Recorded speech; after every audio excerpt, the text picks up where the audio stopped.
Compassion is the core value of all the major world religions. The golden rule, don't do to others as you would not have done to you. The ability to feel with others, and what the Chinese call Jian Ai, which is concern for everybody, not just your own group, but reaching out towards the ends of the earth, all four corners of the world, and that famous Buddhist meditation. You send out waves of benevolence to all four corners of the world, not omitting a single creature from your radius of concern. Now that must now be translated into practical terms in today's world, and we have to practice the golden rule globally. When we're told to love the stranger in the scripture, in the Jewish Christian scripture, love doesn't mean that we have to be filled with affection and tenderness towards them. It's a technical legal term, and it's used to about giving each other support, practical aid, and loyalty, and that we to look for the well-being of people throughout the world. That is now something that we absolutely must do if we want to survive as a species. So what do you think the obstacles to practicing compassion? Selfishness. Religious people don't want to be compassionate. They'd rather be right. Or they'd rather have a nice spiritual high, or a little mild uplift once a week when either they go to church or go to do a meditation. They don't want to be transformed and to lose their ego. That's the obstacle, and the Buddha knew it when he was asked to preach. He thought, should I preach? And he thought, no, I can't bear it, he thought at first, because people don't want to get rid of their attachments and their egotism and their craving and their greed. They relish these attachments. They won't want to give them up, and people don't. But if we do, then we learn that we have an enhancement of being.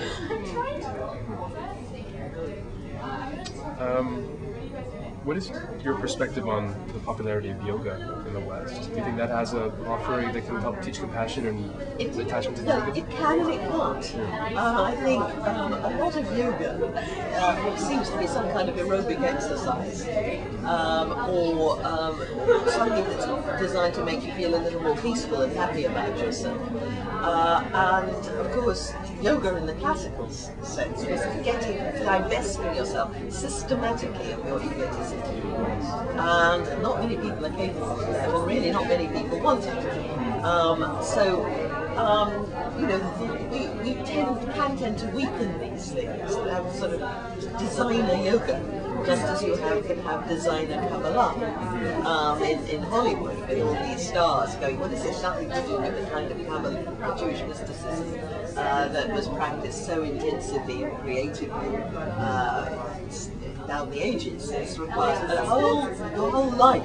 Yoga is part of your life, and it mustn't stop with yogas. There's a saying that the Buddha said, after achieving enlightenment, you must go back to the marketplace and there practice compassion for all living beings. That's part of it. And the Buddha said, preach to all the worlds, go out there, go into the marketplace. And so people aren't really ready for that yet. They like their nice yoga outfits and the nice peaceful feeling, but are they compelled then to work for the betterment of creatures or the betterment of the world, to quote Buddhist scriptures? What will it take for them to work, to transform themselves, to really want that transformation? What do you think? Well, I think just trying it. You just have to try it and see that this is part of the tradition.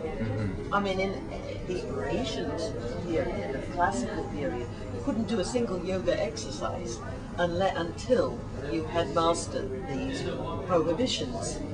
So the first one was ahimsa, and that meant that you not only couldn't just kill anybody, but that you couldn't swat an insect, you couldn't be impatient with people, you couldn't speak angrily, you couldn't make an impatient gesture, and the Buddhists and the Jains went further and said you have to exude friendliness and serenity at all times. And before you, and then the others were sort of taking whatever you're given, not just being concerned with, getting what you want or spending money, as we would say, or you not having sort of intoxicants or sex, which can weaken the mental concentration, and not always speaking the truth at all times, not lying. And that doesn't mean just not telling a great whopping lie, but it means being absolutely accurate when we speak, not saying, making a story slightly funnier than it had been, or slightly more flattering to oneself.